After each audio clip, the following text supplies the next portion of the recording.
ఎల్సిల్లా books news పాడ్కాస్ట్కు స్వాగతం. ప్రస్తుత ప్రపంచంలో ఈరోజు ఏం జరుగుతోందో తెలుసుకునే వేదిక ఇది.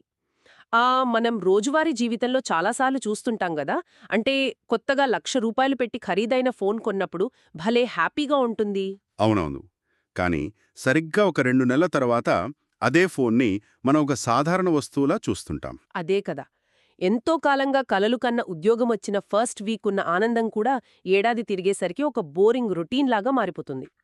అంటే ఆ ఆనందం ఎందుకు వెంటనే ఆవిరైపోతుంది అని మనం ఆలోచిస్తే ఈరోజు మనం చేసే ఈ డీప్ డైవ్ దానికొక సమాధానమిస్తుంది. ఖచ్చితంగా. ఆధునిక సమాజాన్ని ఒకసారి గమనిస్తే ప్రతి ఒక్కరూ ఏదో ఒక రేస్లో పరుగెడుతున్నట్లే కనిపిస్తోంది. హ్మ్. సోషల్ మీడియాలో ఎన్ని లైక్స్ వచ్చాయి, లేదా ఆన్లైన్ సేల్లో ఏం ఆర్డర్ చేద్దామని, రైట్. అంటే క్షణకాలం మాత్రమే ఉండే టెంపరరీ రివార్డ్స్ చుట్టూనే మన సంతోషమంతా తిరుగుతోందన్నమాట. ఈరోజు మన ప్రధాన ఇతివృత్తం కూడా ఇదే. మానవ స్వభావం, అలాగే నిజమైన ఆనందం కోసం మనం పడే ఆరాటం గురించి మాట్లాడుకోబోతున్నాం. అవును. ఈ తాత్కాలిక సంతోషాల వెనుక పరిగెట్టే జీవనశైలి నుండి బయటపడటానికి ఒక పురాతన చైనీస్ సామెతలోని సారాంశాన్ని మనం ఈరోజు బయటకు తీస్తున్నాం. అందులో సంతోషాన్ని నిర్దిష్ట కాల వ్యవధులుగా అంటే టైం ఫ్రేమ్స్గా విభజించారు. అది చాలా ఆసక్తికరం. సరే, దీన్ని విశ్లేషిద్దాం. ఆ ఫార్ములాను ఒక్కొక్కటిగా చూస్తే, మొదటిది మనిషికి 1 గంట ఆనందం కావాలంటే కునుకు తీయాలి అనుంటుంది. రైట్. అలాగే రెండవదేంటంటే, ఒకరోజు ఆనందం కావాలంటే చేపలు పట్టడానికి వెళ్ళాలి అని చెబుతారు. అంటే ఈ రెండు చూస్తే ఇవి కేవలం తాత్కాలిక ఉపశమనాలు మాత్రమే అనిపిస్తోంది కదా. నిజమే. అంటే నిద్రపోవడం అనేది అలసిపోయిన శరీరానికి జస్ట్ ఒక రీఛార్జ్ లాంటిది. ఇక చేపలు పట్టడం లేదా ఏదైనా ఒక హాబీతో కాలక్షేపం చేయడం అనేది పగటిపూట విరామాన్ని మాత్రమే ఇస్తోంది. అవును, సూర్యుడు అస్తమించగానే ఆ ఆనందం కూడా ముగుస్తుంది. ఇవి శాశ్వత పరిష్కారాలు కావు. అందుకే ఆ సామెతలోని 3వ దశ చాలా లోతైన విషయాన్ని చెప్తోంది. 1 సంవత్సరం ఆనందం కావాలంటే ఆస్తిని వారసత్వంగా పొందాలి అని. ఇక్కడే నాకొక పెద్ద డౌట్ వస్తోంది. అంటే వారసత్వంగా ఒక భారీ ఆస్తి వస్తే అది కేవలం ఒక్క ఏడాదే ఎందుకు సంతోషాన్నిస్తుంది? ఒకేసారి స్థిరపడిపోతే జీవితాంతం హ్యాపీగా ఉండొచ్చు కదా. చాలామంది అలానే అనుకుంటారు. కానీ ఇక్కడ ఆశ్చర్యపరిచే విషయమేమిటంటే సైకాలజీలో దీని వెనుకున్న భావనను హెడోనిక్ ట్రెడ్మిల్ అంటారు. హెడోనిక్ ట్రెడ్మిల్ అంటే ఏంటి? అంటే ఒక ట్రెడ్మిల్ మీద మనం ఎంత వేగంగా పరుగెత్తినా, ఎలాగైతే ఒకే చోట ఉంటామో మనిషి ఆనందం కూడా అంతే. జీవితంలో ఎంత పెద్ద సానుకూల మార్పొచ్చినా లేదా భారీ స్థాయిలో డబ్బు వచ్చినా ఆ కొత్తదనం అనే మత్తు త్వరగా దిగిపోతుంది. ఓ, అంటే మనమిందాక మాట్లాడుకున్న ఆ ఫోన్ లాగానే ఈ ఆస్తి కూడా కొన్ని నెలలకే పాతబడిపోతుందా? 100% కరెక్ట్. ఆ విలాసాలకు మనుషుల మెదడు చాలా త్వరగా అలవాటు పడిపోతుంది. ఆ తర్వాత వాళ్ళు తమ పాత మానసిక స్థితికి అంటే బేస్ లైన్ లెవెల్ ఆఫ్ హ్యాపీనెస్కి తిరిగొచ్చేస్తారు. అర్థమైంది. డబ్బు అనేది ఆర్థిక భద్రతనిస్తుంది కాని ఎప్పటికీ ఒక ఎమోషనల్ హైని అయితే ఇవ్వలేదన్నమాట. అవును, అలా ఇవ్వలేదని ఎన్నో అధ్యయనాలు స్పష్టంగా నిరూపించాయి.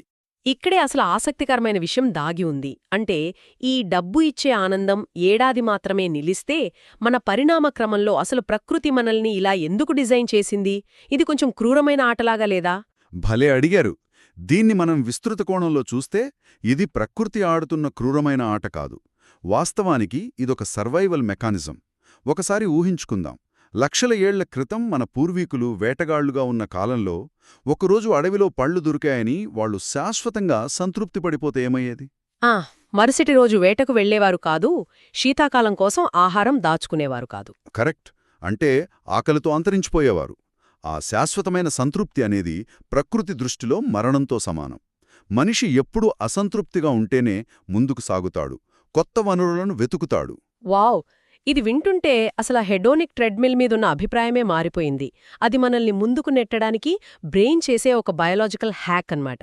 అవును.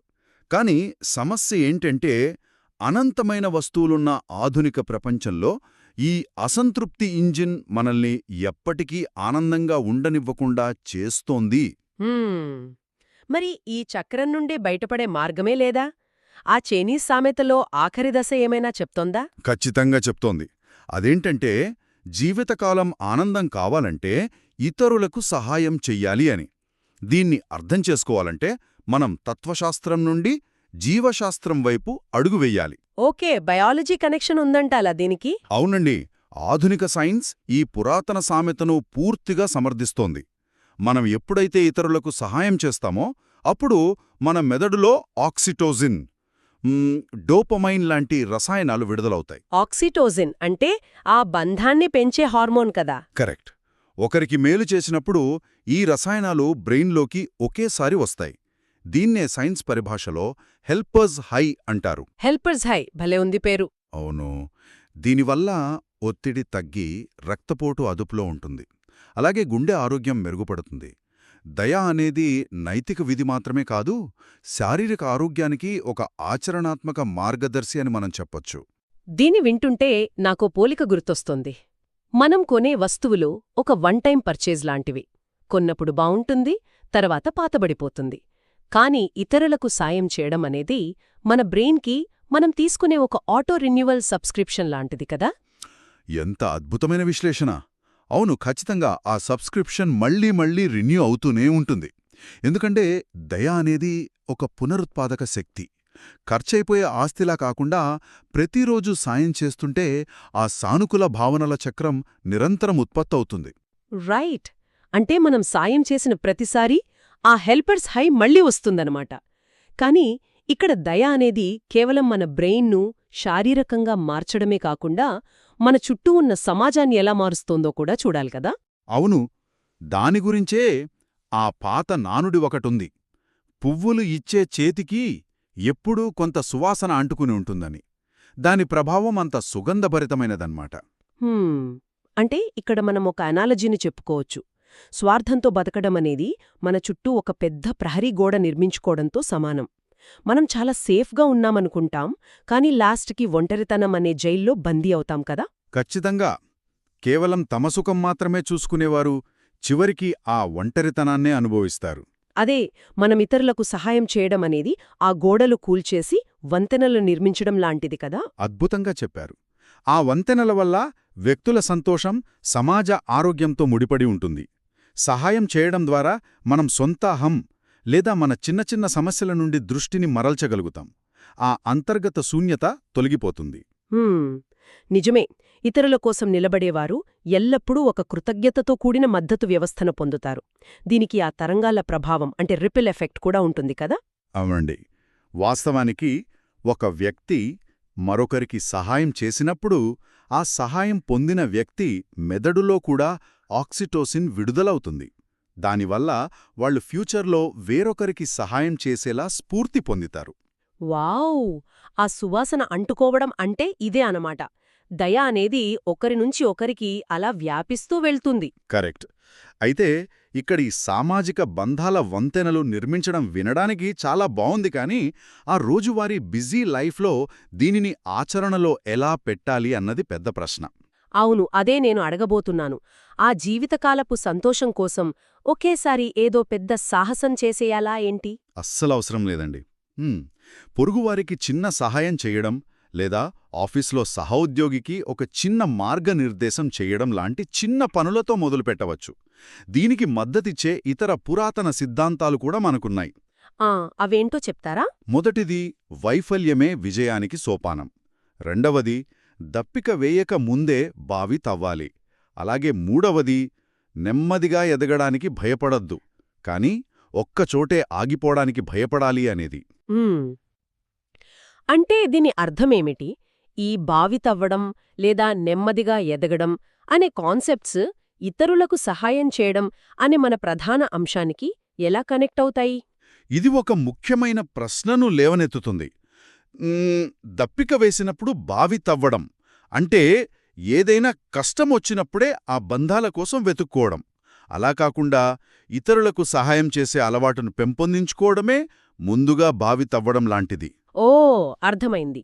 అంటే వ్యక్తిగత ఎదుగుదల అలాగే ఇతరులకు సేవ చేయడం ఒకదానికొకటి ముడిపడి ఉంటాయన్నమాట. ఆపల వచ్చినప్పుడే కాకుండా ప్రతిరోజూ మనం ఆ మంచి అలవాట్ల నిర్మించుకోవాలి. ఖచ్చితంగా. నెమ్మదిగా ఎదగడమంటే కూడా అదే. స్తబ్దత మరియు లక్ష్యం లేకపోవడమనేది అసంతృప్తికి దారితీస్తుంది కదా. అందుకే తప్పులు చేస్తూ కూడా ఆ నేర్చుకునే ప్రక్రియలో భాగమవ్వడమే ఈ వైఫల్యమే విజయానికి సోపానమని చెబుతుంది. సరే. అంటే ఈ డీప్ డైవ్ మొత్తాన్ని మనం క్రోడీకరిస్తే ఆనందం అనేది మనం గమ్యస్థానంగా చేరుకునేది కాదు, లేదా ఎవరి దగ్గరో స్వార్థంతో లాక్కునేది కాదు కదా? కాదు. అది నైతికతతో తోటివారికి సేవ చేయడం ద్వారా మనం ఎంచుకునే ఒక జీవన విధానం అని స్పష్టంగా చెప్పొచ్చు. వావ్! అవును. బయట ప్రపంచానికి సహాయం చేయడం ద్వారా మాత్రమే మనం ఆ లోపలి శూన్యతను అధిగమించగలం కదా? ఇది నిజంగా అద్భుతమైన విశ్లేషణ. అవునండి. దయ అనేది ఒక ఆచరణాత్మకమైన మార్గదర్శి అని ఈరోజు సైన్స్ కూడా నిరూపించింది. హ్మ్. ముగించే ముందు ఒకసారి మనం ఈ చర్చ మొత్తాన్ని చూస్తే ఒక సరికొత్త లోతైన ప్రశ్నతో దీన్ని ముగిద్దాం. తప్పకుండా చెప్పండి. ఇతరులకు సహాయం చేయడం ద్వారా మన బ్రెయిన్లో ఆనందాన్నిచ్చే రసాయనాలు విడుదలవుతాయని, అలాగే మన ఆరోగ్యం బాగుపడుతుంది, మన జీవితం ఆనందమయమవుతుంది అని మాట్లాడుకున్నాం కదా. అవును. మరి అలాంటప్పుడు ఈ నిస్వార్థమనేది నిజానికి అత్యంత తెలివైన, అలాగే ఉత్పాదకతతో కూడిన స్వార్థం మాత్రమేనా? మనమందరం ఈ ప్రశ్న గురించి ఖచ్చితంగా ఆలోచించాలి. చాలా ప్రొవొకేటివ్గా ఉంది థాట్.